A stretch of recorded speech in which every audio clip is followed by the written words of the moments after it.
म्हटलो तो राजांचा बेडरूम, तिथे राजाने अखेरचा श्वास सोडला. तो राजांचा बेडरूम, राजाने 10 वर्ष वास्तव्य केलं आणि धर्मवीर छत्रपती संभाजीराजांनी किती वर्ष केलं? 9 वर्ष. तो राजांचा बेडरूम पहिला. पण 2 नंबर चौथऱ्यावरती आज आपण उभा आहेत.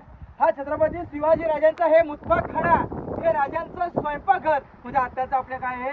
किचन. या किचन ओट्याच्या समोर 3 नंबरचा ओटा आहे. त्याला इतिहासामध्ये सचिवालय म्हणतात. जेवढे आपल्या राजांचे गडकिल्ले होते स्वराज्यात, एवढ्या गडकिल्ल्यांचा लेखी कागदी पत्र व्यवहार इथून चालला जायचा.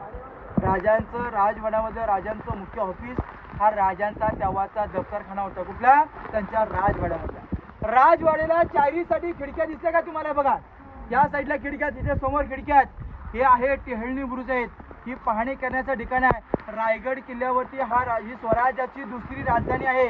राजधानी किल्ल्यावरती लेखी कागदीपत्रावर त्याला एकदा खाली मंत्रालय होतं. पण